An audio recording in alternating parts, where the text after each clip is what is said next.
ਵਾਹਿਗੁਰੂ ਜੀ ਕਾ ਖਾਲਸਾ ਵਾਹਿਗੁਰੂ ਜੀ ਕੀ ਫਤਿਹ। ਪੰਜਾਬ ਨਿਊਜ਼ ਦੇਖ ਰਹੇ ਸਾਰੇ ਦਰਸ਼ਕਾਂ ਦਾ ਸਵਾਗਤ ਹੈ। ਮੈਂ ਹਾਂ ਗੁਰਿੰਦਰ ਸਿੰਘ।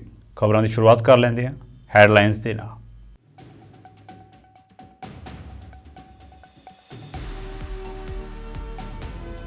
ਕੈਨੇਡਾ ਦੇ ਪ੍ਰਧਾਨ ਮੰਤਰੀ ਜਸਟਿਨ ਟਰੂਡੋ ਵੱਲੋਂ ਦਿੱਤੀ ਸਟੇਟਮੈਂਟ ਨਾਲ ਪੰਜਾਬ ਦੇ ਵਿੱਚ ਵੀ ਹੋਈ ਹਲਚਲ ਤੇਜ਼। ਗੁਰਚਰਨ ਸਿੰਘ ਗਰੇਵਾਲ ਅਤੇ ਭਾਈ ਕਮਲਪਾਲ ਸਿੰਘ ਬਿੱਟੂ ਨੇ ਪ੍ਰਗਟਾਈ ਉਮੀਦ ਕਿ ਕੈਨੇਡਾ ਸਰਕਾਰ ਭਾਈ ਨਿੱਜਰ ਦੇ ਕਾਤਲਾਂ ਉੱਤੇ ਕਰੇਗੀ ਅਗਲੇ ਦੀ ਕਾਰਵਾਈ।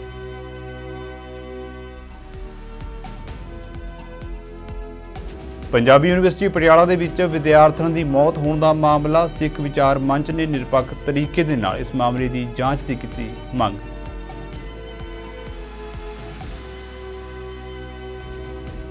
ਮੁਸਲਿਮ ਆਗੂ ਅਸਦੁੱਦੀਨ ਓਵੈਸੀ ਨੇ ਲੋਕ ਸਭਾ ਦੇ ਵਿੱਚ ਚੁੱਕਿਆ ਘੱਟ ਗਿਣਤੀਆਂ ਦੇ ਕਤਲੇਆਮ ਦਾ ਮਾਮਲਾ। ਕਿਹਾ ਇਹ ਕਤਲੇਆਮ ਇਤਿਹਾਸ ਉੱਤੇ ਕਾਲੇ ਧੱਬੇ।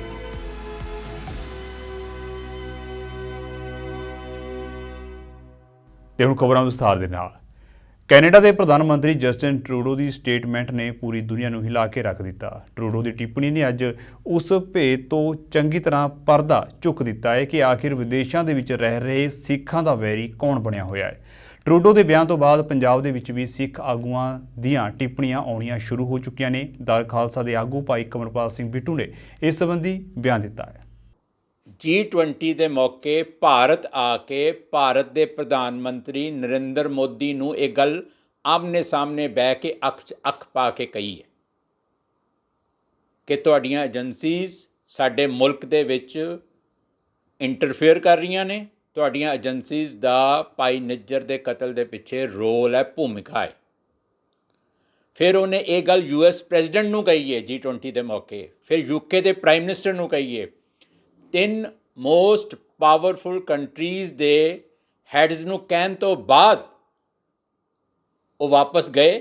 ਉਹਨਾਂ ਨੇ ਆਪਣੇ ਸਾਥੀਆਂ ਨੂੰ, ਮੰਤਰੀਆਂ ਨੂੰ ਤੇ ਆਪਣੀ ਆਵਾਮ ਨੂੰ ਗੱਲ ਕਹੀ ਹੈ। ਇਹ ਉਹ ਗੱਲ ਹੈ ਜਿਹੜੀ ਸਿੱਖ ਕੌਮ ਪੰਜਾਬ ਵਿੱਚ ਤੇ ਵਿਦੇਸ਼ਾਂ ਵਿੱਚ ਉਸ ਦਿਨ ਤੋਂ ਕਹਿ ਰਹੀ ਹੈ ਜਿਸ ਦਿਨ ਦਾ ਭਾਈ ਪਰਮਜੀਤ ਸਿੰਘ ਪੰਜਵੜ ਨੂੰ 6 ਮਈ ਨੂੰ ਲਾਹੌਰ ਦੇ ਵਿੱਚ ਗੋਲੀਆਂ ਮਾਰ ਕੇ ਉਸ ਦਾ ਕਤਲ ਕੀਤਾ ਗਿਆ ਸੀ। ਇਮੀਡੀਏਟਲੀ 1.5 ਮਹੀਨੇ ਬਾਅਦ 18 ਜੂਨ ਨੂੰ ਭਾਈ ਨਿੱਜਰ ਨੂੰ ਗੋਲੀਆਂ ਮਾਰੀਆਂ ਗਈਆਂ। ਅਸੀਂ ਉਦੋਂ ਵੀ ਕਿਹਾ ਸੀ ਕਿ ਦੋਨਾਂ ਦੀ ਸ਼ਹਾਦਤ ਰੰਗ ਲਿਆਏਗੀ। ਦੋਨਾਂ ਦੀ ਸ਼ਹਾਦਤ ਦੇ ਪਿੱਛੇ, ਦੋਨਾਂ ਦੇ ਕਤਲਾਂ ਦੇ ਪਿੱਛੇ ਹੱਥ ਭਾਵੇਂ ਅਲੱਗ-ਅਲੱਗ ਨੇ ਪਰ ਸੋਚ ਤੇ ਦਿਮਾਗ ਇੱਕ ਹੀ ਹੈ।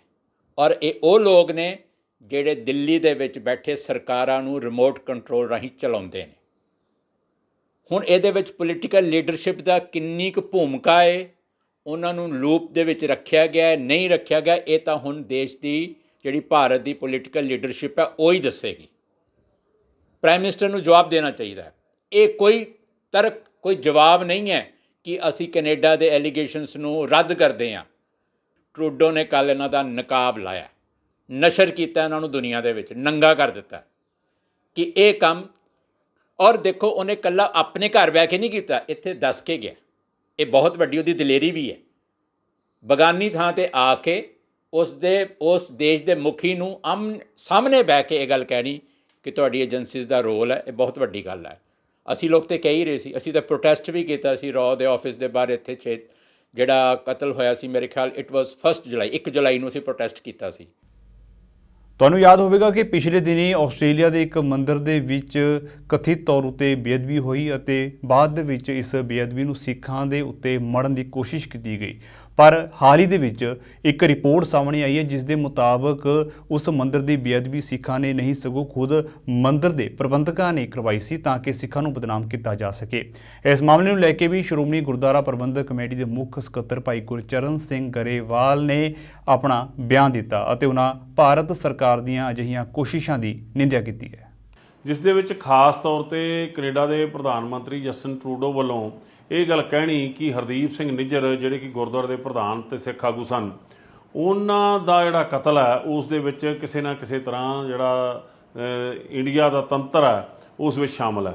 ਦੂਸਰਾ, ਆਸਟ੍ਰੇਲੀਆ ਦੀ ਸਰਕਾਰ ਵੱਲੋਂ ਇੱਕ ਪੁਲਿਸ ਜਾਂਚ ਦੇ ਦੌਰਾਨ ਦੱਸਿਆ ਗਿਆ ਕਿ ਬ੍ਰਿਸਬੇਨ ਦੇ ਅੰਦਰ ਹਿੰਦੂ ਮੰਦਰਾਂ ਦੇ ਬਾਹਰ ਖਾਲਿਸਤਾਨ ਦੇ ਨਾਅਰੇ ਲਿਖਣ ਦਾ ਜਿਹੜਾ ਮਾਮਲਾ ਵਾ ਉਸ ਦੇ ਵਿੱਚ ਇਹ ਗੱਲ ਕਲੀਅਰ ਕਰ ਦਿੱਤੀ ਗਈ ਹੈ ਕਿ ਇਹ ਜਿਹੜੇ ਉਸ ਮੰਦਰ ਦੇ ਨਾਲ ਸੰਬੰਧਿਤ ਲੋਕ ਹੀ ਇਸ ਵਿੱਚ ਸ਼ਾਮਲ ਸੀ। ਉਹਨਾਂ ਨੇ ਇਹਦੇ ਵਿੱਚ ਸ਼ਬਦ ਵਰਤਿਆ ਕਿ ਹਿੰਦੂ ਜਿਹੜੇ ਆ ਉਹ ਇਸ ਵਿੱਚ ਸ਼ਾਮਲ ਸਨ। ਸੋ ਇਹ ਗੱਲ ਬੜੀ ਇੱਕ ਫਿਕਰਮੰਦੀ ਵਾਲੀ ਆ। ਇਹ ਵੀ ਜ਼ਿਕਰ ਕਰਦਾ ਵਾ ਜਿਹੜਾ ਉਹ ਆਸਟ੍ਰੇਲੀਆ ਦਾ ਜਿਹੜਾ ਪੁਲਿਸ ਅਫਸਰ ਕਿ ਜਦੋਂ ਨਾਅਰੇ ਲਿਖੇ ਗਏ ਉਦੋਂ ਕੈਮਰੇ 6:30 ਵਜੇ ਬੰਦ ਕਰ ਦਿੱਤੇ ਜਾਂਦੇ ਆ। ਸੋ ਇਹ ਜਿਹੜੀਆਂ ਘਟਨਾਵਾਂ ਤੇ ਤੀਸਰੀ ਘਟਨਾ ਜਿਹੜੀ ਆ, ਜਿਹੜਾ ਇੰਗਲੈਂਡ ਦਾ ਜਿਹੜਾ ਪ੍ਰਧਾਨ ਮੰਤਰੀ ਸੁਨਕ ਆ, ਉਹ ਇਹ ਗੱਲ ਦੇਸ਼ ਨੂੰ ਪੁੱਛਦਾ ਹੈ ਕਿ ਜਿਹੜਾ ਜੱਗੀ ਜੌਲ ਦੀ ਜਿਹੜੀ ਗ੍ਰਿਫਤਾਰੀ ਨਜਾਇਜ਼ ਉਸ ਦੇ ਬਾਰੇ ਦੇਸ਼ ਦੱਸੇ, ਤਾਂ ਉੱਥੇ ਮੋਦੀ ਸਾਹਿਬ ਤੇ ਉਹਨਾਂ ਦਾ ਸਾਰਾ ਜਿਹੜਾ ਤੰਤਰ ਹੈ ਉਹ ਇਸ ਬਾਰੇ ਕੋਈ ਜਵਾਬ ਨਹੀਂ ਦਿੰਦਾ। ਇਹ ਬੜੀ ਹੀ ਫਿਕਰਮੰਦੀ ਵਾਲੀਆਂ ਖਬਰਾਂ ਨੇ, ਜਿਹੜੀਆਂ ਖਬਰਾਂ ਦੇ ਵਿੱਚ ਇਹ ਦਿਖਾਈ ਦੇ ਰਿਹਾ ਕਿ ਵਿਦੇਸ਼ ਵਿੱਚ ਸਿੱਖਾਂ ਦੀ ਜਿਹੜੀ ਚੜ੍ਹਤ ਹੈ, ਸਿੱਖਾਂ ਦੀ ਉੱਥੇ ਆਪਣੀ ਬਣਾਈ ਧਾਕ ਹੈ ਤੇ ਆਪਣੀ ਬਣਾਈ ਜਗ੍ਹਾ ਹੈ, ਉਸ ਨੂੰ ਜਿਹੜੀ ਚੁਣੌਤੀ ਆ। ਪਿਛਲੇ ਦਿਨਾਂ 'ਚ ਅਸੀਂ ਦੇਖ ਰਹੇ ਹਾਂ ਕਿ ਵਿਦੇਸ਼ਾਂ ਦੇ ਅੰਦਰ ਇੱਕ ਪਾਸੇ ਖਾਲਿਸਤਾਨ ਤੇ ਇੱਕ ਪਾਸੇ ਤਿਰੰਗਾ ਦਾ ਮੁਕਾਬਲਾ ਕਰਾਇਆ ਜਾ ਰਿਹਾ। ਬਹੁਤ ਸਾਰੀ ਨਫ਼ਰਤ ਪੈਦਾ ਕੀਤੀ ਜਾ ਰਹੀ ਆ, ਜਿਸ ਦੇ ਬਾਰੇ 'ਚ ਅਸੀਂ ਪਹਿਲਾਂ ਹੀ ਇਹ ਜ਼ਿਕਰ ਕੀਤਾ ਸੀ ਕਿ ਇਹ ਇੱਕ ਸ਼ਰਾਰਤ ਨਾਲ ਕੁਝ ਜਿਹੜੀਆਂ ਏਜੰਸੀਜ਼ ਇਹ ਕੰਮ ਕਰ ਰਹੀਆਂ ਜਿਹਦੇ ਸਿੱਖਾਂ ਨੂੰ ਬਦਨਾਮ ਕਰਨ ਦੀ ਗੱਲ ਹੈ। ਸੋ ਅਸੀਂ ਨਿੱਜੀ ਤੌਰ 'ਤੇ ਇਸ ਗੱਲ ਲਈ ਬਹੁਤ ਫਿਕਰਮੰਦ ਹਾਂ। ਦੇਸ਼ ਦੇ ਅੰਦਰ ਤਾਂ ਬਹੁਤ ਕੁਝ ਵਾਪਰ ਹੀ ਰਿਹਾ ਸੀ, ਹੁਣ ਵਿਦੇਸ਼ ਦੇ ਅੰਦਰ ਵੀ ਇਸ ਤਰ੍ਹਾਂ ਦੇ ਜਿਹੜੇ ਮਾਮਲੇ ਸਾਹਮਣੇ ਆਏ ਆ, ਜਿਹਦੇ ਵਿੱਚ ਉੱਥੋਂ ਦੇ ਜਿਹੜੀਆਂ ਸਰਕਾਰਾਂ ਵੱਲੋਂ ਇਹ ਜਿਹੜੇ ਖਾਸੇ ਜ਼ਾਹਰ ਕੀਤੇ ਗਏ ਆ।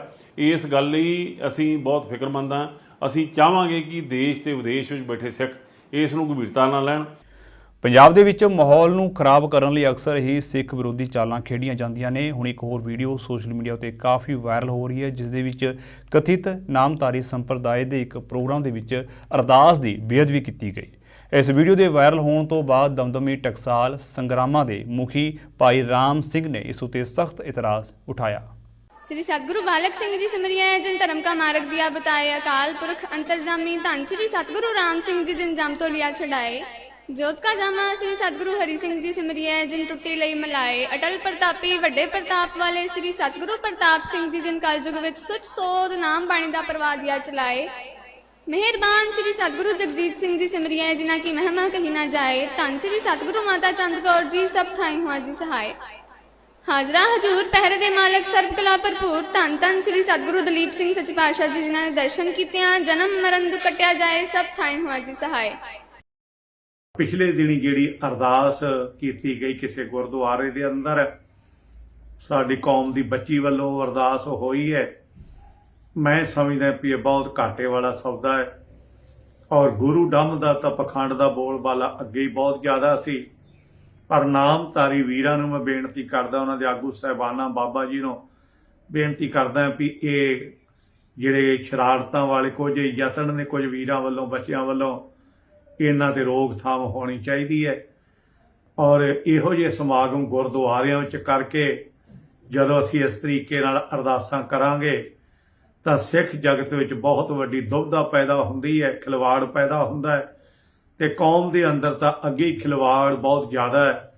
ये अज दे समय विच सिख जगत दे और की हालात बनाए हुए ने सरकारां ने, और गुरु ग्रंथ साहिब दा अपमान, गुरबाणी दा अपमान नरादर थां थां ते कीता जा रहा है। पर असीं लोक भी जे इस तरह करन लग पए तां बहुत घाटे वाला सौदा होवेगा। और जदों ये गल सुनी तां बहुत हिरदा दुखी होया। मैं बेनती करनी चाहुंदा भी अगे तो इहो जी हरकत है सानू नहीं करनी चाहिए। और धन गुरु ग्रंथ साहिब ते दृढ़ विश्वासी होके 10 गुरु साहिबान, धन गुरु ग्रंथ साहिब साडे सतगुरु ने, और गरीब नवाज सच्चे पातशाह ते दृढ़ विश्वास भरोसा साडा बनिया रवे। ये गुरु चरनां च अरदास है। वाहिगुरू जी का खालसा, वाहिगुरू जी की फतेह। ਅੱਜ ਸਵੇਰ ਤੋਂ ਪੈ ਰਹੇ ਭਾਰੀ ਮੀਂਹ ਦੇ ਚੱਲਦਿਆਂ ਸ੍ਰੀ ਮੁਕਤਸਰ ਸਾਹਿਬ ਦੇ ਵਿੱਚ ਦੁਪਹਿਰ ਵੇਲੇ ਇੱਕ ਮੰਦਭਾਗੀ ਘਟਨਾ ਵਾਪਰੀ, ਜਦੋਂ ਸਵਾਰੀਆਂ ਦੇ ਨਾਲ ਭਰੀ ਇੱਕ ਨਿੱਜੀ ਕੰਪਨੀ ਦੀ ਬੱਸ ਬੇਕਾਬੂ ਹੋ ਕੇ ਨਹਿਰ ਦੇ ਵਿੱਚ ਡਿੱਗ ਪਈ। ਜਾਣਕਾਰੀ ਦੇ ਅਨੁਸਾਰ ਇਹ ਬੱਸ ਦੁਪਹਿਰ ਵੇਲੇ ਸ੍ਰੀ ਮੁਕਤਸਰ ਸਾਹਿਬ ਤੋਂ ਚੱਲੀ ਸੀ ਅਤੇ ਜਿਵੇਂ ਹੀ ਸਵਾਰੀਆਂ ਨਾਲ ਭਰੀ ਇਹ ਬੱਸ ਸ੍ਰੀ ਮੁਕਤਸਰ ਸਾਹਿਬ ਕੋਟਕਪੁਰਾ ਰੋਡ ਮੁੱਖ ਮਾਰਗ ਉੱਤੇ ਸਥਿਤ ਪਿੰਡ ਝਬੇਲਵਾਲੀ ਕੋਲ ਨਹਿਰ ਉੱਤੇ ਪਹੁੰਚੀ ਤਾਂ ਅਚਾਨਕ ਬੇਕਾਬੂ ਹੋ ਕੇ ਨਹਿਰ ਦੇ ਵਿੱਚ ਡਿੱਗ ਪਈ, ਜਿਸ ਦੇ ਵਿੱਚ 5 ਸਵਾਰੀਆਂ ਦੇ ਮਾਰੇ ਜਾਣ ਦੀ ਖਬਰ ਹੈ ਅਤੇ ਬਾਕੀ ਜ਼ਖਮੀਆਂ ਨੂੰ ਹਸਪਤਾਲ ਦੇ ਵਿੱਚ ਦਾਖਲ ਕਰਵਾਇਆ ਗਿਆ ਹੈ। ਤਾਂ ਕੁਦਰਤੀ ਹਾਦਸਾ ਹੋਇਆ ਜੀ। ਮੌਕੇ ਦੇ ਮੁਕਤਸਰ ਸਾਹਿਬ ਤੇ ਆ ਰਹੀ ਬੱਸ ਸੀ, ਨਹਿਰ 'ਚ ਸਰਹੰਦ ਦੇ ਵਿੱਚ ਹੋ ਗਿਆ ਹਾਦਸਾ। ਜਿਹੜੀਆਂ ਕੁਝ ਡੈਡ ਬੋਡੀਆਂ ਰੁੜ ਗਈਆਂ, ਕੁਝ ਮੌਕੇ ਤੇ ਕੱਢ ਵੀ ਲਈਆਂ ਗਈਆਂ। ਮੂਰਲਾ ਸ਼ੀਸ਼ਾ ਟੁੱਟਣ ਕਾਰਨ ਕੀ ਅੰਦਾਜ਼ਾ ਤੁਹਾਨੂੰ ਕਿੰਨਾ ਲੱਗਦਾ, ਕਿੰਨੇ ਕਿ ਜਣੇ ਹੋਣੀਆਂ 40-45 ਸਵਾਰ ਹੋਣੀਆਂ ਜੀ। ਹਾਂਜੀ, 30-35 ਕਾਰ। ਪ੍ਰਾਈਵੇਟ ਕੰਪਨੀ ਦੀ ਬੱਸ ਸੀਗੀ, ਜਿਹੜਾ ਅੱਜ ਮੀਂਹ ਕਰਕੇ ਸਲਿੱਪ ਹੋ ਕੇ ਜਿਹੜੀ ਹੈ ਪੁਲ ਤੋਂ ਜਿਹੜੀ ਰਾਜਸਥਾਨ ਫੈਡਰ ਉਸ ਨਹਿਰ 'ਤੇ ਡਿੱਗੀ। ਸੋ ਟਾਈਮਲੀ ਜਿਹੜਾ ਇਸ ਦਾ ਜਿਹੜਾ ਹੈ ਸੀਗਾ, ਉਦੋਂ ਮੈਂ ਵੀ ਰਸਤੇ ਸੀਗਾ, ਇਮੀਡੀਏਟਲੀ ਪਹੁੰਚ ਕੇ ਅਸੀਂ ਰਸ਼ ਕੀਤਾ ਔਰ ਸਾਰੀ ਪੁਲਿਸ ਫੋਰਸ ਇੱਥੇ ਆ ਗਈ ਔਰ ਆਲੇ ਦੁਆਲੇ ਦੇ ਪਿੰਡਾਂ ਦੇ ਜਿਹੜੇ ਯੂਥ ਔਰ ਨੌਜਵਾਨ ਆ, ਉਹਨਾਂ ਦੇ ਸਹਿਯੋਗ ਦੇ ਨਾਲ ਕੋਈ 40 ਦੇ ਕਰੀਬ ਤਾਂ ਸਵਾਰੀਆਂ ਅਸੀਂ ਜਿਹੜੀਆਂ ਉਹ ਬਚਾ ਲਈਆਂ, ਕੱਢ ਲਈਆਂ ਉਹਨਾਂ ਨੂੰ ਸ਼ੀਸ਼ੇ ਵਗੈਰਾ ਤੋੜ ਕੇ। ਔਰ ਕੁਛ ਜਿਹੜੀ ਅਗਲਾ ਸਾਈਡ ਬੱਸ ਦਾ ਸੀਗਾ ਉਹ ਨਹਿਰ ਦੇ ਅੰਦਰ ਸੀਗਾ, ਤੇ ਜਿਹੜੇ ਕੋਈ ਅੱਗੇ ਜਾ ਕੇ ਡਿੱਗ ਕੇ ਪੈਸੇਂਜਰ ਉਹਨਾਂ ਦੀਆਂ ਪੈਰ ਵਗੈਰਾ ਲੱਤਾਂ ਵਗੈਰਾ ਫਸ ਗਈਆਂ। ਜਦੋਂ ਨੂੰ ਅਸੀਂ ਬੱਸ ਤੋਂ ਫਿਰ ਵੱਡੇ ਹਾਈਡਰ ਲਿਆ ਕੇ ਪੁੱਲ ਆਊਟ ਕੀਤਾ ਪਾਣੀ ਤੋਂ ਉਹਨਾਂ ਕੁ ਬਾਹਰ, ਉਹ ਫਿਰ ਜਿਹੜੀਆਂ ਸਾਈਡ ਹੈਗੀਆਂ 5 ਜਿਹੜੀਆਂ ਡੈਡ ਬੋਡੀਜ਼ ਰਿਕਵਰ ਹੋਈਆਂ। ਸਭ ਕੁਛ ਹੋਈਆਂ ਵੀ ਬੋਡੀ ਬਾਕੀ ਅਸੀਂ ਚੱਲ ਰਹੀ ਹੈ ਜੀ, ਸਰਚ ਵੀ ਚੱਲ ਰਹੀ ਹੈ। ਹੁਣ ਜਿਹੜੀ ਇਹ ਰਾਜਸਥਾਨ ਫੈਡਰ ਦੀ ਆ, ਅੱਗੇ 2 ਹਾਈਡਲ ਪ੍ਰੋਜੈਕਟ ਹੈਗੇ, ਉਹਨਾਂ ਨੂੰ ਅਲਰਟ ਕਰਤਾ, ਉੱਥੇ ਜਾਲਾ ਵਗੈਰਾ ਹੁਣੇ ਲਵਾਤਾ। ਪਰ ਜੇ ਕੋਈ ਡੈਡ ਬੋਡੀ ਜਾਂ ਜੇ ਕੋਈ ਉੜਿਆ ਹੋਇਆ ਪੈਸੇਂਜਰ ਤਾਂ ਉਹ ਪਤਾ ਲੱਗ ਟੋਟਲ ਸਵਾਰੀਆਂ ਦਾ ਸਰ ਪਤਾ ਤਾਂ ਨਹੀਂ ਲੱਗ ਸਕਿਆ। ਨਹੀਂ, ਇਹੋ ਜਿਹਾ ਅਜੇ ਤੱਕ ਮੈਂ ਕੋਈ ਕਮੈਂਟ ਕਰ ਸਕਦਾ। ਪਰ ਉਹ ਅੱਗੇ ਜਿਹੜਾ ਹਾਈਡਲ ਆ ਜਿੱਥੇ ਜਾਲ ਲਾਇਆ, ਜੇ ਕੋਈ ਰੁੜ ਗਈ ਹੋਈ ਵਿੱਚ ਉਹਦਾ ਅੱਗੇ ਡੈਡ ਬੋਡੀ ਰਿਕਵਰ ਹੋਊਗੀ ਤਾਂ ਫਿਰ ਪਤਾ ਲੱਗ ਜੂਗਾ। ਅਦਰਵਾਈਜ਼ ਜਿਹੜੀਆਂ ਸਵਾਰੀਆਂ ਜਿਹੜੀਆਂ ਬਚਾਈਆਂ ਨੇ ਉਹ ਕਰੀਬ ਟੋਟਲ 45 ਕੁ ਸਵਾਰੀਆਂ ਦੱਸਦੇ ਆ। ਇਹਦੇ ਵਿੱਚ 45 ਦੇ ਕਰੀਬ ਸਵਾਰੀਆਂ ਸੀਗੀਆਂ ਬੱਸ ਜਿਹੜੀਆਂ ਰੈਸਕਿਊ ਕੀਤੀਆਂ ਸਵਾਰੀਆਂ, ਉਹ 45 ਤੋਂ 5 ਦੀਆਂ dead body. Punjabi university Patiala ਦੇ ਵਿੱਚ ਵਿਦਿਆਰਥਣ ਦੀ ਮੌਤ ਹੋਣ ਦਾ ਮਾਮਲਾ ਲਗਾਤਾਰ ਭਖਦਾ ਜਾ ਰਿਹਾ ਹੈ। ਇਸ ਨੂੰ ਲੈ ਕੇ ਸਿੱਖ ਵਿਚਾਰ ਮੰਚ ਨੇ ਯੂਨੀਵਰਸਿਟੀ ਦੇ ਵਿੱਚ ਬਣੇ ਮਾਹੌਲ ਉਤੇ ਚਿੰਤਾ ਦਾ ਪ੍ਰਗਟਾਵਾ ਕੀਤਾ। ਪ੍ਰੈਸ ਕਾਨਫਰੰਸ ਨੂੰ ਸੰਬੋਧਨ ਕਰਦਿਆਂ ਡਾਕਟਰ ਪਿਆਰੇ ਲਾਲ ਗਰਗ ਦਾ ਕਹਿਣਾ ਹੈ ਕਿ ਜੋ ਵਿਦਿਆਰਥਣ ਜਸ਼ਨਪ੍ਰੀਤ ਕੌਰ ਦੀ ਮੌਤ ਹੋਈ ਹੈ ਉਹ ਬਹੁਤ ਹੀ ਦੁਖਦਾਈ ਹੈ ਤੇ ਉਹਨਾਂ ਲੜਕੀ ਦੀ ਮੌਤ ਦਾ ਜ਼ਿੰਮੇਵਾਰ ਦੋਸ਼ੀ ਕਾਮਰੇਡ ਅਧਿਆਪਕ ਨੂੰ ਦੱਸਿਆ ਹੈ। ਉਹ ਬਚੀ ਗਈ ਤਾਂ ਜੇ ਹਾਈ ਕੋਰਟ ਦੇ ਜੱਜ ਸਾਹਿਬ ਤੋਂ ਪਹਿਲਾਂ ਪੂਰੇ ਘਟਨਾਕ੍ਰਮ 'ਚ ਜਿੰਨਾ ਇਹ ਵੀ ਤੇ ਜੋ ਕੁਝ ਪਿੱਛੇ ਹੋਇਆ ਜਿਹਦੇ ਕਰਕੇ ਇਹ ਬਣਿਆ, ਇਹ ਸਾਰੇ ਦੀ ਇੱਕ ਨਿਰਪੱਖ ਜਾਂਚ ਕਰਾਈ ਜਾਵੇ ਤਾਂ ਹੋਊਗਾ, ਨਹੀਂ ਹੋਣਾ ਜਿੰਨੀ ਮਰਜ਼ੀ ਕਹੀ ਜਾਵੇ। ਬਹੁਤ ਉਚਾਇਆ ਜਾ ਰਿਹਾ, ਉਹ ਬਹੁਤ ਹੀ ਅਫਸੋਸਨਾਕ ਤੇ ਸ਼ਰਮਨਾਕ ਗੱਲ ਆ। ਸਾਡੇ ਸਾਹਮਣੇ ਛੋਟੀਆਂ ਬੱਚੀਆਂ ਦੀਆਂ ਜਿਹੜੀਆਂ ਮਾਸੂਮ ਬੱਚੀਆਂ ਨੇ ਬੜੀ ਇਮਾਨਦਾਰ ਢੰਗ ਨਾਲ ਵੀਡੀਓ ਆ ਚੁੱਕੀਆਂ। ਉਹਨਾਂ ਨੇ ਆਪਣੀ ਪੀੜਾ ਬਿਆਨ ਕੀਤੀ ਆ ਵੀ ਕਿਵੇਂ ਡਾਕਟਰ ਸੁਰਜੀਤ ਉਹਨਾਂ ਪੇਸ਼ ਆਉਂਦਾ ਸੀਗਾ, ਉਹਦਾ ਵਿਵਹਾਰ ਕਿਸ ਤਰ੍ਹਾਂ ਦਾ ਸੀਗਾ, ਕਿਸ ਤਰ੍ਹਾਂ ਉਹਨਾਂ ਨਾਲ ਉਹਨਾਂ ਨੂੰ ਜਲੀਲ ਕੀਤਾ ਜਾਂਦਾ ਸੀਗਾ ਬੱਚਿਆਂ ਨੂੰ। ਇਹ ਯੂਨੀਵਰਸਿਟੀ ਤੋਂ ਅੱਜ ਤੋਂ ਨਹੀਂ, ਜਦੋਂ ਡਾਕਟਰ ਮੁਖੀ ਬਣਿਆ ਪੰਜਾਬੀ ਵਿਭਾਗ ਦਾ, ਉਦੋਂ ਤੋਂ ਇੱਕ ਮਾਹੌਲ ਬਣ ਚੁੱਕਿਆ, ਸਾਰਿਆਂ ਨੂੰ ਪਤਾ। ਹੁਣ ਇਹਦੇ ਇੱਕ ਮਿੱਤਰ ਨੇ ਹੁਣ ਮੈਗਜ਼ੀਨ ਨਿਕਲਦਾ ਪੰਜਾਬੀ ਦੇ ਵਿੱਚ, ਡਾਕਟਰ ਰਜਿੰਦਰਪਾਲ ਬਰਾੜ ਦੇ ਕੁਲੀਗ ਨੇ, ਉਹਨਾਂ ਨੇ ਇਹਦਾ ਸਕੈਚ ਲਿਖਿਆ। ਆਹ ਘਟਨਾ ਵਾਪਰਨ ਤੋਂ ਪਹਿਲਾਂ ਇਹ ਸਕੈਚ ਛਪ ਚੁੱਕਿਆ ਇਹਦਾ, ਸੁਰਜੀਤ ਪੱਥਰਾਂ ਹੇਠਾਂ ਮੋਹ ਦਾ ਪਾਣੀ। ਹੁਣ ਜਦੋਂ ਉਹ ਗੱਲ ਕਰ ਰਿਹਾ ਹੈਗਾ, ਉਹ ਡਾਕਟਰ ਰਜਿੰਦਰਪਾਲ ਬਰਾੜ ਦੇ ਅਸੀਂ ਹਵਾਲੇ ਨਾਲ ਗੱਲ ਕਰਾਂਗੇ। ਉਹ ਤਾਂ ਇਹਦੀਆਂ ਖਾਮੀਆਂ ਨੂੰ ਖੂਬੀਆਂ ਬਣਾ ਕੇ ਪੇਸ਼ ਕਰ ਰਿਹਾ, ਪਰ ਉਹ ਖਾਮੀਆਂ ਕੀ ਸੀ ਜਾਂ ਖੂਬੀਆਂ ਕਿਵੇਂ ਪੇਸ਼ ਕਰਦਾ, ਉਹ ਕਹਿੰਦਾ ਵੀ ਅਲਕੋਹਲਕ ਆ ਇਹ। ਅਲਕੋਹਲਕ ਮੀਨਿੰਗ ਦਿਨ ਰਾਤ ਸ਼ਰਾਬ ਪੀਣ ਵਾਲਾ। ਤੇ ਉਹ ਇਹ ਵੀ ਕਹਿੰਦਾ ਵੀ ਇਹ ਸਵੇਰੇ ਉੱਠ ਕੇ ਨੀਟ ਸ਼ਰਾਬ ਦੇ ਗਰਾਰੇ ਕਰਦਾ। ਹੋਰ ਇਹ ਵੀ ਕਹਿੰਦਾ ਵੀ ਇਹਦੇ ਬਾਰੇ ਇਸ਼ਕ ਮੁਸ਼ਕ ਹੋਰ ਸਾਰੀਆਂ ਬਹੁਤ ਗੱਲਾਂ ਇੱਥੇ ਪ੍ਰਚਲਿਤ ਨੇ। ਹੁਣ ਜਿਹੜਾ ਬੰਦਾ ਇਹਨੂੰ ਅਲਕੋਹਲਕ ਸਾਬਤ ਕਰ ਰਿਹਾ, ਕਹਿੰਦਾ ਇਹ ਵੱਧ ਜ਼ਬਾਨ ਆ, ਵੱਧ ਦਿਮਾਗ ਆ, ਤੇ ਗਾਹਾਂ ਜਾ ਕੇ ਵੱਧ ਖਲਾਕ ਵੀ ਆ। ਹੁਣ ਜਿਹੜਾ ਦਾ ਮਿੱਤਰ ਇਹਨੂੰ ਕਹਿ ਰਿਹਾ ਗਾ, ਤਾਂ ਇਹਦਾ ਅਮਲ ਇਹ ਆ ਵੀ ਜਿਹੜੇ ਵਿਦਿਆਰਥੀਆਂ ਨਾਲ ਜਿਹੜਾ ਉਹਨੂੰ ਪੇਸ਼ ਕਰ ਰਿਹਾ ਇਸ ਮੈਗਜ਼ੀਨ ਦੇ ਵਿੱਚ ਰਜਿੰਦਰਪਾਲ ਬਰਾੜ, ਜਿਹਦਾ ਚਾਹੀਦਾ ਸੀ ਵੀ ਯੂਨੀਵਰਸਿਟੀ ਜਦੋਂ ਇਹ ਮੈਗਜ਼ੀਨ ਦੇ ਵਿੱਚ ਉਹਦਾ ਸਕੈਚ ਛਪਿਆ ਸੀ, ਜਿਹੜਾ ਉਹਦਾ ਪ੍ਰੋਫੈਸਰ ਇਹੋ ਜਿਹਾ ਵੱਧ ਦਿਮਾਗ ਆ, ਵੱਧ ਖਲਾਕ ਆ, ਵੱਧ ਜ਼ੁਬਾਨ ਆ, ਅਲਕੋਹਲਕ ਆ, ਤਾਂ ਉਹਨੂੰ ਤੁਰਤ ਪਰ ਇਸੇ ਆਰਟੀਕਲ ਦੇ ਆਧਾਰ 'ਤੇ ਹੀ ਡਿਸਮਿਸ ਕਰ ਦੇਣਾ ਚਾਹੀਦਾ ਸੀਗਾ, ਐਸੇ ਆਰਟੀਕਲ ਦੇ ਆਧਾਰ 'ਤੇ ਹੀ। ਹੁਣ ਉਹ ਜਿਹੜਾ ਮਾਹੌਲ ਬਣਿਆ ਵਾ ਸੀ ਵਿਦਿਆਰਥੀਆਂ ਦੇ ਵਿੱਚ, ਇਹਦਾ ਮਤਲਬ ਵੀ ਲੰਬੇ ਸਮੇਂ ਤੋਂ ਇਹਦਾ ਜਿਹੜਾ ਰਵੱਈਆ ਸੀਗਾ ਉਹ ਬਹੁਤ ਮਾੜਾ ਸੀ ਵਿਦਿਆਰਥੀਆਂ ਪ੍ਰਤੀ, ਉਹਨਾਂ ਨਾਲ ਗਲਤ ਵਰਤਾਰਾ ਸੀ। ਤੇ ਉਧਰ ਅੱਜ ਪੰਜਾਬ ਕਾਂਗਰਸ ਦੇ ਪ੍ਰਧਾਨ ਅਮਰਿੰਦਰ ਸਿੰਘ ਰਾਜਾ ਵੜਿੰਗ ਨੇ ਸੁਖਬੀਰ ਸਿੰਘ ਬਾਦਲ ਉੱਤੇ ਟਿੱਪਣੀਆਂ ਕੀਤੀਆਂ। ਉਹਨਾਂ ਕਿਹਾ ਹੈ ਕਿ ਸੁਖਬੀਰ ਸਿੰਘ ਬਾਦਲ ਅੱਜ ਪੰਜਾਬ ਦੇ ਵਿੱਚ ਆਪਣੀ ਸਿਆਸੀ ਜ਼ਮੀਨ ਗਵਾ ਚੁੱਕੇ ਨੇ ਅਤੇ ਉਹਨਾਂ ਨੂੰ ਕੋਈ ਵੀ ਪਸੰਦ ਨਹੀਂ ਕਰਦਾ। ਤੁਹਾਨੂੰ ਦੱਸ ਦਈਏ ਕਿ ਬੀਜੇਪੀ ਅਤੇ ਅਕਾਲੀ ਦਲ ਦੇ ਅਲਾਇੰਸ ਸੰਬੰਧੀ ਪੁੱਛੇ ਗਏ ਸਵਾਲ ਉੱਤੇ ਵੜਿੰਗ ਵੱਲੋਂ ਇਹ ਟਿੱਪਣੀ ਕੀਤੀ गई थी। वड़िंग साहब, एक बीजेपी और अकाली दल के अलायंस की बात फिर सामने आ रही है, उसको देखकर आपकी क्या अलायंस की बात सामने नहीं आ रही है, अलायंस हो चुका है। एक ही बात का पंगा पड़ा है, एक ही बात की दिक्कत है कि दिल्ली चाहती है, बीजेपी चाहती है कि सुखबीर बादल जो अपना, मैं समझता हूं कि जमीन खो चुके हैं पंजाब के अंदर, क्योंकि सुखबीर जी एक ऐसा चेहरा है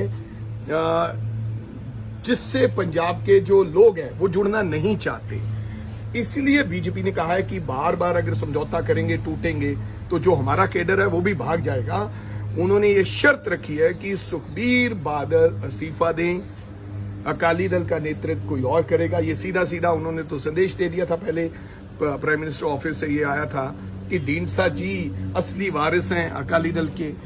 तो मेरे कहने का मतलब कि माइनस सुखबीर वो चाहते हैं कि समझौता हो, अदरवाइज समझौता 99% उनका हो चुका है। जस्टिन ट्रूडो का एक बयान जो आया सर भारत के खिलाफ ਜਿਹੜੀ ਹੱਤਿਆ ਹੋਈ ਹੈ ਮੈਨੇਜਰ ਦੀ, ਉਸ ਨੂੰ ਲੈ ਕੇ ਭਾਰਤ ਦੇ ਖਿਲਾਫ ਉਹਨਾਂ ਨੇ, मैं समझदा कि पहली बार ਇਹੋ ਜਿਹਾ ਇਸ ਤਰ੍ਹਾਂ ਦਾ ਬਿਆਨ ਕਿਸੇ ਦੇਸ਼ ਦੇ ਪ੍ਰਾਈਮ ਮਿਨਿਸਟਰ ਨੇ ਦਿੱਤਾ ਹੈ ਬਿਨਾਂ ਇਨਕੁਆਇਰੀ, ਬਿਨਾਂ ਗੱਲਬਾਤ ਕੀਤੇ, ਐਂਡ ਸੱਚ ਅ ਬਿਗ ਸਟੇਟਮੈਂਟ ਤੁਸੀਂ ਚੁੱਪ ਕਰਕੇ ਦਿੱਤੀ ਹੈ। ਇਸ ਤਰ੍ਹਾਂ ਭਾਰਤ ਨਹੀਂ ਕਰਦਾ ਹੈ, ਇਸ ਤਰ੍ਹਾਂ ਦੀ ਕੋਈ ਗੱਲ ਨਹੀਂ ਹੈ। ਤੁਸੀਂ ਦੱਸੋ ਕਿੰਨਾ ਕਾਰਨਾ ਕਰਕੇ ਇਹ ਜਿਹੜੇ ਮਰਡਰ ਹੋਇਆ ਜਾਂ ਕੀ ਹੋਇਆ। ਭਾਰਤ ਨੇ ਕਦੇ ਐਸਾ ਨਹੀਂ ਕੀਤਾ, ਦੇਸ਼ ਹਿੰਦੁਸਤਾਨ ਨੇ ਕਦੇ ਨਹੀਂ ਐਸਾ ਕੀਤਾ। ਔਰ ਜਸਟਿਨ ਟਰੂਡੋ ਨੂੰ ਦੇਸ਼ ਦੇ ਪ੍ਰਧਾਨ ਮੰਤਰੀ ਹੈ, ਅਸੀਂ ਉਹਨਾਂ ਦੀ ਇੱਜ਼ਤ ਤੇ ਸਤਿਕਾਰ ਕਰਦੇ ਹਾਂ। ਬਿਲਕੁਲ ਇਸ ਤਰ੍ਹਾਂ ਦਾ ਬਿਆਨਬਾਜ਼ੀ ਕੋਈ ਸ਼ੋਭਾ ਨਹੀਂ ਦਿੰਦੀ ਕਿਸੇ ਦੇਸ਼ ਦੂਸਰੇ ਦੇਸ਼ ਦੇ। ਠੀਕ। ਭਾਰਤ ਸਰਕਾਰ ਨੇ ਦੇਸ਼ ਦੇ ਵਿੱਚ ਅੱਜ ਨਵਾਂ ਪਾਰਲੀਮੈਂਟ ਹਾਊਸ ਬਣਾ ਕੇ ਇਸ ਅੰਦਰ ਪਹਿਲਾ ਸਦਨ ਬੁਲਾਇਆ, ਪਰ ਮੁਸਲਿਮ ਲੀਡਰ ਅਸਦੁੱਦੀਨ ਓਵੈਸੀ ਨੇ ਇਸ ਮੌਕੇ ਜਿੱਥੇ ਸਰਕਾਰਾਂ ਨੂੰ ਮਜ਼ਲੂਮਾਂ ਨਾਲ ਇਨਸਾਫ ਕਰਨ ਲਈ ਕਿਹਾ ਤਾਂ ਉੱਥੇ ਹੀ ਉਹਨਾਂ ਪਾਰਲੀਮੈਂਟ ਦੇ ਇਤਿਹਾਸ ਦੇ ਉਹ ਕਾਲੇ ਪੰਨੇ ਵੀ ਫਰੋਲੇ ਜਦੋਂ ਦੇਸ਼ ਦਾ ਇਹ ਪਾਰਲੀਮੈਂਟ ਕਦੇ ਸਿੱਖਾਂ ਦੇ, ਕਦੇ ਮੁਸਲਮਾਨਾਂ ਦੇ ਅਤੇ ਕਦੇ ਈਸਾਈਆਂ ਦੇ ਕਤਲੇਆਮ ਵੇਲੇ ਬਣਦੀ ਭੂਮਿਕਾ ਨਿਭਾਉਣ ਦੇ ਵਿੱਚ ਫੇਲ ਸਾਬਤ ਹੋਇਆ। ਇਸ ਮੌਕੇ ओवैसी ने संसद विच मुसलमानां दी शमूलियत घट होण उत्ते भी सवाल चुके। मैं आपके सामने 15 मिसालें पेश करूंगा जहां पर इस ऐवान ने अपनी नाकामी का सबूत पेश किया। एक उस वक्त जब दिल्ली की सड़कों पर सिखों की नस्लकशी की जा रही थी, एक उस वक्त जब 6 दिसंबर को बाबरी मस्जिद की शहादत हुई, आ रहा हूं भागलपुर जिसमें रेशम के कारोबार को ख़त्म किया गया, मुसलमानों को दफना दिया और वहाँ पर फूल गोभी उगना शुरू हो गई। एक उस वक्त नाकामी साबित हुई जब मुजफ्फरनगर और गुजरात में नस्लकशी की गई। एक उस वक्त सर जब हम देखते हैं कि मुंबई की सड़कों पर इंसानियत का नंगा नाच हुआ। एक उस वक्त जब इस ऐवान में टाडा पोटा का काला कानून बनाया गया, UAPA का कानून बनाया गया, आफ्सपा का कानून बनाया गया जिसको 1 साल के लिए बनाया गया था, 58 में हम 2023 में आ गए। एक उस वक्त नाकामी साबित हुई जनाब जब हम देख रहे हैं कि आज ये जो दिल है, भारत का दिल है, हिंदुस्तान का, इंडिया का दिल है, आज गरीबों में, मजलूमों में, मुसलमानों में, कश्मीर की आवाम में, दलितों में, आदिवासियों में इस ऐवान की मोहब्बत और एतमाद खत्म हो रहा है, कम हो रहा है। इसीलिए जनता सड़कों पर आकर एहतजाज कर रही है क्योंकि उनको लग रहा है कि ये इमारत बन चुकी है, हमारा दिल नहीं है। स्पीकर सर, एक और मिसाल दे रहा हूं जहां पर इस ऐवान की नाकामी है। सर, अब तक लोकसभा के कितने 899 मेंबर कामयाब हुए। अब बताइए सर, पार्लियामेंट्री जमहूरियत में शराकतदारी की जमहूरियत है, रिप्रेजेंटेटिव फॉर्म ऑफ डेमोक्रेसी में 8,992 में कितने मुसलमान कामयाब हुए? कितने सर? 520, जबकि 1070 को इस ऐवान का मेंबर होना चाहिए था। कितना डिप्रीविएशन है सर, कितना डिप्रीविएशन है? 92% डिप्रीविएशन है। इस मौजूदा पार्लियामेंट में स्पीकर साहब सिर्फ 26 हैं, 14% मुसलमान और सिर्फ 4.8 उनका रिप्रेजेंटेशन है। बताइए, हम वोट डालने वाले बन गए, वोट लेने वाले नहीं बने। या तो हकीकत यह है कि आप वोट डालना नहीं चाहते उनको, आप सबको वोट डालेंगे मगर जहां पर मुसलमान आएगा वो कामयाब नहीं होगा। बताइए, जब दिल में एक 14% आबादी की नुमाइंदगी नहीं होगी तो आप क्या फैसले करेंगे? क्या इस ऐवान को हम कहेंगे कि ये रिप्रेजेंटेटिव फॉर्म ऑफ डेमोक्रेसी है? ਲੋਕ ਸਭਾ ਦੇ ਵਿੱਚ ਔਰਤਾਂ ਨੂੰ ਰਾਖਵਾਂਕਰਨ ਦੇਣ ਵਾਲਾ ਨਾਰੀ ਸ਼ਕਤੀ ਵੰਦਨ ਐਕਟ ਲਈ ਸੰਵਿਧਾਨਕ ਸੋਧ ਦਾ ਪ੍ਰਸਤਾਵ ਪੇਸ਼ ਕੀਤਾ ਗਿਆ। ਨਵੀਂ ਸੰਸਦ ਦੀ ਕਾਰਵਾਈ ਤੋਂ ਪਹਿਲਾਂ ਕੇਂਦਰ ਸਰਕਾਰ ਨੇ ਇਹ ਪਹਿਲਾ ਬਿੱਲ ਪੇਸ਼ ਕੀਤਾ। ਪ੍ਰਧਾਨ ਮੰਤਰੀ ਮੋਦੀ ਨੇ ਕਿਹਾ ਹੈ ਕਿ ਇਹ ਦਿਨ ਇਤਿਹਾਸਿਕ ਹੈ ਜਿਸ ਨਾਲ ਔਰਤਾਂ ਨੂੰ ਵਧੇਰੇ ਸ਼ਕਤੀ ਮਿਲੇਗੀ। ਪਰ ਦੂਜੇ ਪਾਸੇ ਕਾਂਗਰਸੀ ਆਗੂ ਕਪਿਲ ਸਿੱਬਲ ਨੇ ਭਾਜਪਾ ਦੀ ਮਨਸ਼ਾ ਉੱਤੇ ਸਵਾਲ ਚੁੱਕੇ ਨੇ। ਉਹਨਾਂ ਕਿਹਾ ਹੈ ਕਿ ਭਾਜਪਾ ਨੂੰ ਔਰਤਾਂ ਦੇ ਹੱਕਾਂ ਦੀ ਯਾਦ ਚੋਣਾਂ ਨੇੜੇ ਹੀ ਕਿਉਂ ਆਈ, ਜਦਕਿ ਇਹ ਕੰਮ ਅੱਜ ਤੋਂ ਕਾਫੀ ਪਹਿਲਾਂ ਹੋ जाना ਚਾਹੀਦਾ ਸੀ। का एक बहुत भारी मुद्दा देश के सामने था और रहा है 2008 के बाद। और इनको क्या तकलीफ थी उस समय 2008 में जब हम विमेन रिजर्वेशन बिल लाए तो इनको सपोर्ट करना चाहिए था। हमारे पास बहुमत थी, अगर ये सपोर्ट करते तो बहुमत होती, तो क्यों नहीं इन्होंने सपोर्ट किया उस समय? इनको करना चाहिए था। चलिए वो बात छोड़िए। फिर 2014 में भाजपा सत्ता में आई। हम कहते रहे हर सत्र में हम कहते हैं कि विमेन रिजर्वेशन बिल कब आएगा, तो 10 साल तो भूल गए। अब 10 साल तो होने वाले हैं, 2024 में मई में 10 साल हो जाएंगे, तो लगभग 10 साल तो भूल गए। तो इनको मालूम है अब 2024 में इलेक्शन आने वाला है, तो चलिए इसको भी हम कह दें कि हम इसको लागू करेंगे। अब इनको लग रहा है कि जब तक ये रेवड़ियों की बात करते हैं, जो ये बात करते हैं कि विपक्ष रेवड़ी देती रहती है, वो होना नहीं चाहिए। तो ये खुद ये काम कर रहे हैं। तो हम तो चाहते हैं कि विमेन रिजर्वेशन बिल पास हो। अब ये कहते हैं कि 2029 में लागू होगा, 2029 में लागू होगा, 2026 को डिलिमिटेशन होने वाला है। तो लागू कब होगा? अगर तो जैसे लोकसभा की संख्या आज है उसी संख्या के आधार पे लागू होगा तो ये भी बता दें। डिलिमिटेशन के बाद लागू होगा, अगर डिलिमिटेशन हुई तो भी बता दें। सो ये जो सपने बेचते हैं ना हमेशा, ये केवल राजनीति के लिए करते हैं। हाँ, इनको क्या दिक्कत थी 2029 तक वेट करने की? जब 2014 में ये बहुमत में आए तो इनको हम तो साथ दे रहे थे, हम तो राज्यसभा में भी इनकी मेजॉरिटी होती, तो इनको क्या तकलीफ थी? ਤੇ ਉਦੋਂ ਲੋਕ ਸਭਾ ਦੇ ਵਿੱਚ ਪੇਸ਼ ਕੀਤੇ ਗਏ ਨਾਰੀ ਸ਼ਕਤੀ ਵੰਦਨ ਬਿੱਲ ਉੱਤੇ ਆਮ ਆਦਮੀ ਪਾਰਟੀ ਦੀ ਸੀਨੀਅਰ ਨੇਤਾ ਆਤਿਸ਼ੀ ਨੇ ਸਵਾਲ ਚੁੱਕੇ। ਉਹਨਾਂ ਦੋਸ਼ ਲਾਇਆ ਹੈ ਕਿ ਔਰਤ ਰਾਖਵਾਂਕਰਨ ਬਿੱਲ ਸਾਲ 2024 ਦੀਆਂ ਲੋਕ ਸਭਾ ਚੋਣਾਂ ਤੋਂ ਪਹਿਲਾਂ ਔਰਤਾਂ ਨੂੰ ਬੇਵਕੂਫ ਬਣਾਉਣ ਵਾਲਾ ਬਿੱਲ ਹੈ ਤੇ ਭਾਜਪਾ ਨੂੰ ਔਰਤਾਂ ਦੀ ਭਲਾਈ ਅਤੇ ਕਲਿਆਣ ਵਿੱਚ ਕੋਈ ਦਿਲਚਸਪੀ नहीं है। इस बिल को केयरफुली देखने के बाद जब इसको क्लॉज बाय क्लॉज हमने पढ़ा तो फिर ये समझ में आया कि ये महिला आरक्षण बिल नहीं है, ये 2024 के चुनाव से पहले महिला बेवकूफ बनाओ बिल है। ये क्यों महिला बेवकूफ बनाओ बिल है? क्योंकि जब आप इस बिल के प्रावधानों को पढ़ेंगे तो जो इस बिल का सेक्शन 5 है, आर्टिकल 334A, जो ये कॉन्स्टिट्यूशनल अमेंडमेंट कॉन्स्टिट्यूशन में ऐड करेगा, वो ये कहता है, notwithstanding anything in the foregoing provision of this part और part 8, the provisions of the Constitution relating to the reservation of seats for women in the House of the People, the Legislative Assembly of the state and the Legislative Assembly of the National Capital Territory of Delhi.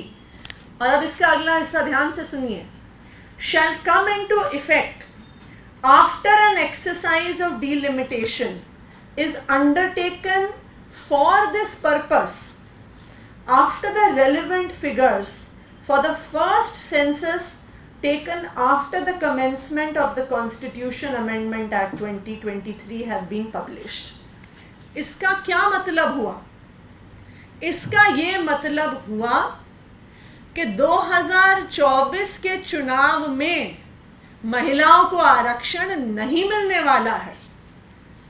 ये bill जब पास होगा उसके बाद जो पहली जनगणना होगी उसके आधार पर डीलिमिटेशन होगी और उस डीलिमिटेशन के आधार पर महिलाओं को आरक्षण दिया जाएगा।